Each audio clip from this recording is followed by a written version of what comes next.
Mesdames, Messieurs, bonjour et bienvenue sur CCTV Français pour cette nouvelle édition du journal.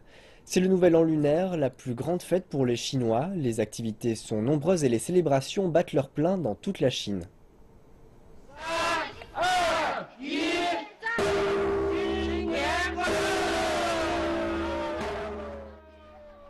Une nouvelle année est arrivée. D'est en ouest, du nord au sud, tout le monde a sa façon de célébrer cette occasion spéciale. Ici, on assiste à une danse du dragon de feu dans le sud-ouest. Ici, un feu pour faire des vœux dans le nord. Ensemble pour des feux d'artifice dans le ciel. Et bien sûr, un dîner somptueux préparé pour l'occasion. Des millions de familles se réunissent pour parler du bon vieux temps. Dans le district de Ansai, dans la province du Shaanxi, dans le nord-ouest de la Chine, Xueyan s'est levé tôt pour faire des courses.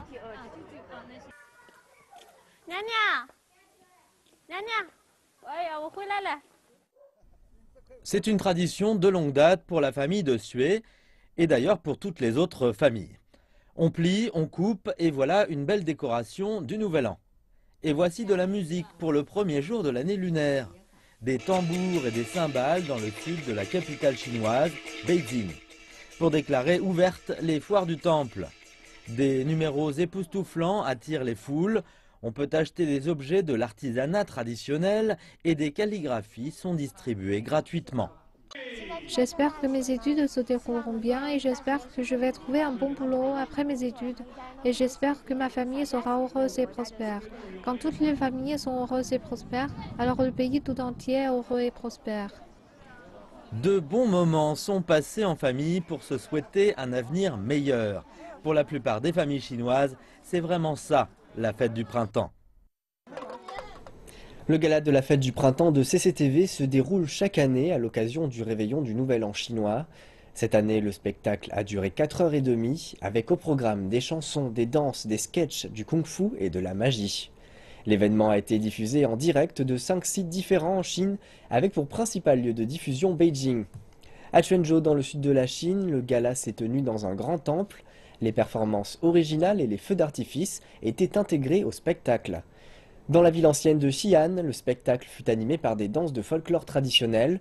Dans la ville de Guangzhou, au sud de la Chine, le spectacle comportait en outre une danse synchronisée et exécutée par 500 robots humanoïdes miniaturisés et une armée de drones à illuminer le ciel. Dans le nord du pays, à Hulunbuir, au programme de l'événement figurait de la musique et des danses traditionnelles exécutées à l'intérieur et l'extérieur d'une yourte mongole ou bien d'une tente portative. En ce premier jour du Nouvel An chinois, c'est la tradition pour beaucoup de se rendre dans les temples bouddhistes pour prier et brûler de l'encens. CCTV est allé dans l'un des lieux de culte les plus célèbres de la capitale, le temple des lamas. Dans le froid de l'hiver, une prière. Des milliers de personnes se sont rendues devant le temple vers 5 h du matin pour être sûrs d'être les premiers à entrer. Ils veulent tous bien commencer une année qu'ils souhaitent sereine et paisible. Je suis arrivé ici à 20 h hier soir. C'est la première fois que je prie ici. Je veux prier pour la santé de ma famille.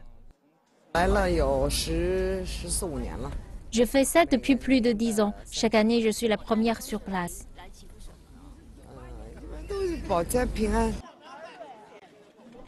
De l'encens est distribué gratuitement à l'entrée qui sert à être brûlé lors des prières. Les premiers entrés dans le temple sont ravis. Ils ont attendu toute la nuit, mais leur patience a été récompensée. Telle est l'attirance qu'exerce le temple des lamas sur les fidèles en ce jour du Nouvel An chinois. Il attire même des visiteurs venus de très loin. Ces gens viennent de Russie. Les Chinois brûlent de l'encens et prient ici. Nous aussi.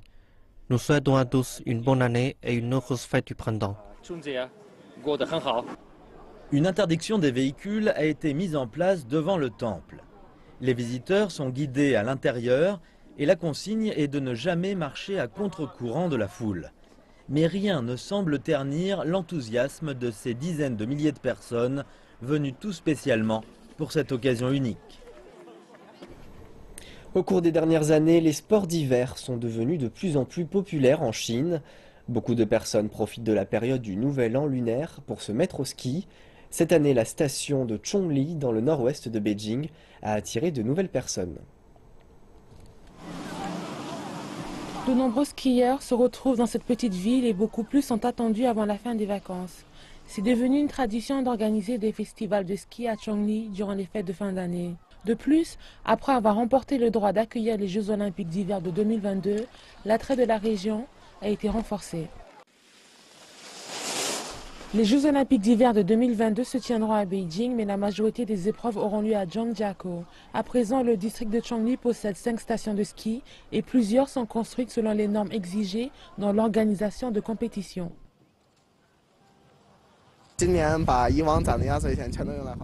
J'ai dépensé toutes mes économies sur le ski et je passerai plus de temps durant les vacances à skier ici. C'est mon passe-temps préféré maintenant. Cela n'est pas un jeu pour tout le monde. Beaucoup espèrent avoir une carrière professionnelle dans les sports de neige. À présent, Zhangjiakou est un centre d'entraînement idéal pour les skieurs de Beijing. Le niveau moyen des skieurs dans les universités de la capitale chinoise s'améliore rapidement. Les pistes de ski que nous utilisions auparavant ne nous suffisent plus. Nous sommes donc venus ici pour nous entraîner et nous avons découvert que c'était un endroit idéal pour nous. La fièvre du ski stimule l'économie locale avec beaucoup de locaux qui travaillent maintenant dans des stations de ski. Durant les 3 premiers jours de la fête du printemps, plus de 100 000 visiteurs sont venus ici. Et beaucoup plus sont attendus avant la fin des vacances. La fête du printemps est un moment durant lequel les familles se réunissent, tout spécialement pour les travailleurs migrants qui se trouvent généralement à des milliers de kilomètres de leur ville natale. Cependant, cette année, nombre d'entre eux restent travailler pour assurer les services urbains et permettre que les villes continuent de fonctionner correctement. C'est la période de l'année la plus active pour le livreur Chen Liu et pour ses collègues. Ils travaillent dans un point de distribution d'une boutique sur Internet à Shanghai et ils sont très occupés car les commandes sont montées en flèche pour la fête du printemps. En temps normal, je livre environ 60 commandes par jour. En ce moment, c'est plus de 100 par jour. Il faut parfois faire des heures supplémentaires.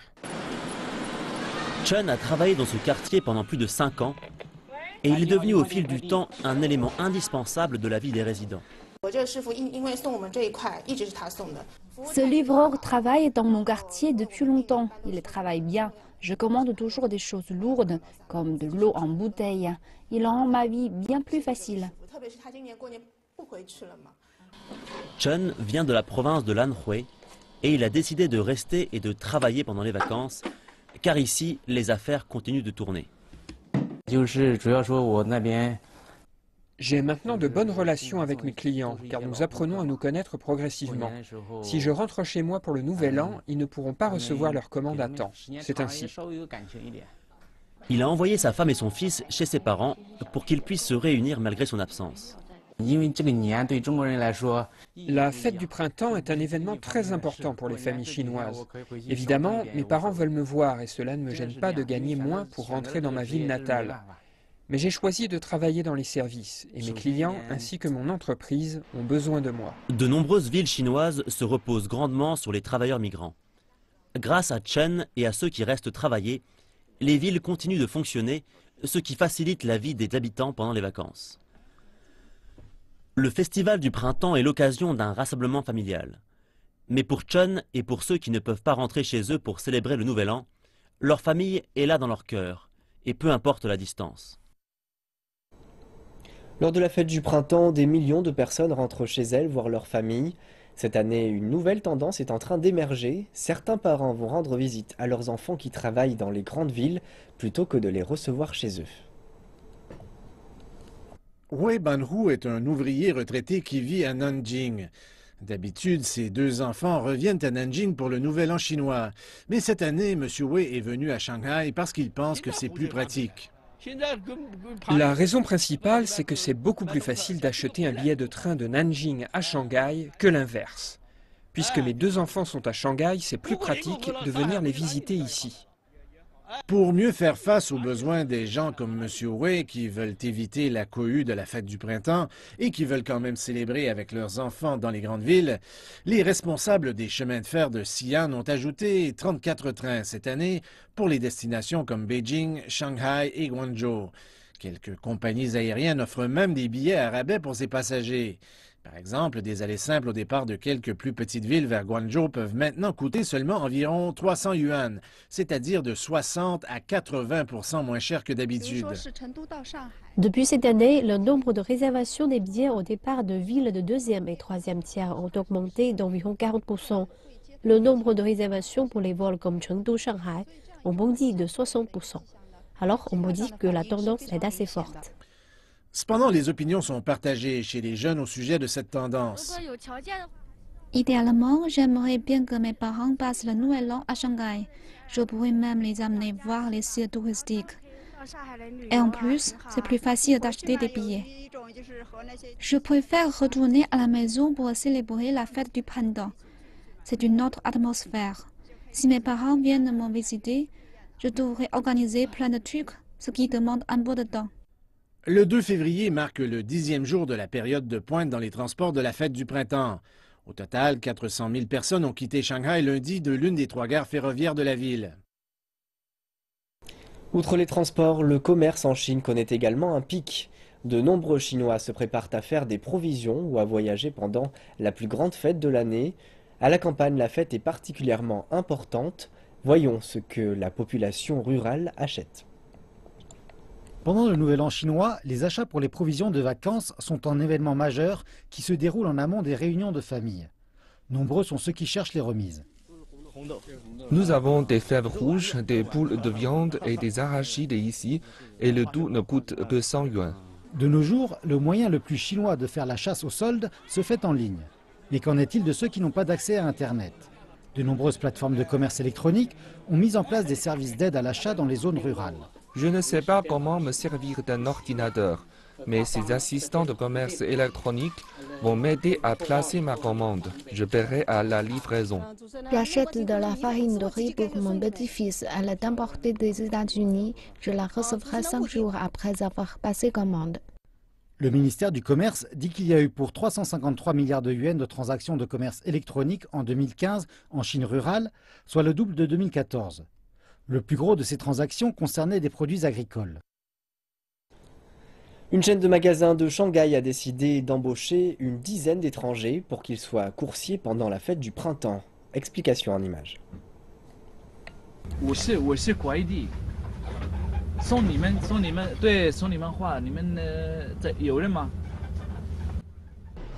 Sam Morcock a un nouveau job qu'il a commencé ce mois-ci. C'est un coursier. Il vient du Maroc et a étudié l'économie à l'université Tongji pendant presque 5 années. Mais pour la fête du printemps, il est coursier à mi-temps. Il dit que cela lui permettra de mieux connaître la ville de Shanghai. Parce qu'il n'y a rien à faire à Shanghai pendant ces vacances, personne dans les rues, je m'ennuie. Alors on sort, on rencontre des gens. Si on reste avec des étrangers, on ne parle pas chinois. Mais j'aime parler cette langue. C'est pour ça que je vais chez les Chinois et je leur dis bonjour, comment ça va? Oui, c'est comme ça me plaît.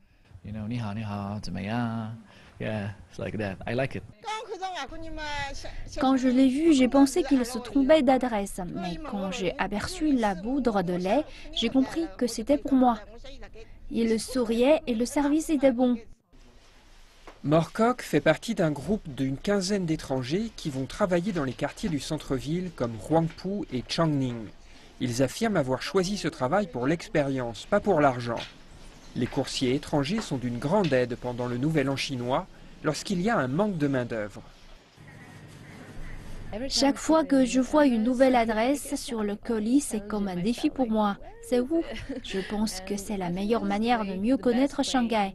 C'est la période de la fête du printemps. Alors j'y vais et je peux voir comment ils fêtent le Nouvel An. Je peux en faire l'expérience. Nous avons une demande pour les coursiers et les étrangers ne forment qu'une partie de l'équipe. Pendant la fête du printemps, la plupart des livraisons sont faites par nos coursiers locaux. Nous en avons plus de 300. Les responsables indiquent que les quelques jours qui précèdent le Nouvel An chinois seront les plus chargés. Un coursier local doit livrer quelques 80 colis par jour. Les coursiers étrangers, eux, doivent en livrer 15 par jour. Les très nombreux visiteurs chinois au Japon représentent une manne pour l'économie locale, notamment cette période du Nouvel An chinois. Reportage. Le Japon a connu un nombre record de touristes en 2015 avec 19,73 millions de visiteurs, une augmentation de 47,3% par rapport à l'année précédente. Le Japon se rapproche ainsi de son objectif déclaré de 20 millions de touristes étrangers d'ici 2020. Cette augmentation rapide a beaucoup profité à l'économie locale. Les touristes ont dépensé là-bas 3 480 milliards de yens en 2015, faisant du secteur l'équivalent du secteur des exportations de pièces détachées d'automobiles. Les milieux d'affaires ont fait preuve d'agressivité pour attirer les étrangers avec différentes campagnes publicitaires, particulièrement dirigées vers les Chinois qui représentent 40% des dépenses des touristes. Nous avons observé une augmentation du nombre de touristes étrangers ces 2 dernières années. Nous étions préparés pour un afflux de visiteurs, mais l'augmentation a été plus rapide que nous le pensions. Et nous espérons que nous aurons assez pour satisfaire une telle croissance. Beaucoup a été fait pour charmer les candidats au voyage. Du personnel bilingue est dans les rues pour aider les touristes perdus. Les magasins les plus populaires pour les produits cosmétiques trouvent dans le quartier de Omotesando. Les produits japonais sont populaires auprès des Chinois, d'autant que les magasins se sont mis à l'heure du Nouvel An chinois. Les visiteurs veulent aussi acheter du saké pour offrir ou pour un moment de détente entre 2 sessions de magasinage. Le Fashion Building dans le centre de Harajuku présente les dernières tendances de la mode japonaise. De nombreux magasins rapportent une augmentation de 10% pour des ventes. Dans un autre quartier populaire, Shibuya, célèbre pour son passage piéton, les clients chinois paient avec la fonction chèque. Plus de 900 magasins participent à cette campagne dans l'espoir d'augmenter les ventes auprès des Chinois.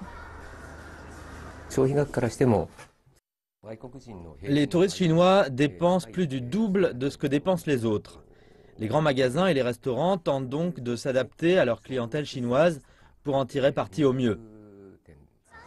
Les agences de voyage japonaises attendent une augmentation de 19% de touristes en 2016 et les Chinois sont toujours de plus en plus nombreux à faire le voyage. Les experts disent que le tourisme a de très beaux jours devant lui. Les touristes chinois se rendant en Corée du Sud achètent moins de produits de luxe et préfèrent s'offrir des produits moins chers de marques coréennes. D'après les analystes, cette nouvelle tendance s'explique par des voyageurs plus jeunes, indépendants et qui constituent la majorité des touristes. Les touristes chinois sont attirés par la nouvelle vague de la culture coréenne, des feuilletons à la musique K-pop, à la gastronomie et à la mode. Les jeunes voyageurs chinois, plus attentifs au prix, cherchent à vivre des expériences plus authentiques et moins coûteuses en Corée du Sud. L'année dernière, les boutiques hors taxes situées au centre-ville de Séoul et les marques locales ont enregistré un grand succès, ainsi devançant les plus grandes marques de luxe au monde. J'ai utilisé mon téléphone portable pour trouver les produits que j'achèterais en Corée du Sud. Et cela est très pratique. Beaucoup de Chinoises adorent les produits coréens parce qu'ils sont mignons et moins chers. Les touristes chinois qui visitent la Corée du Sud sont de plus en plus jeunes.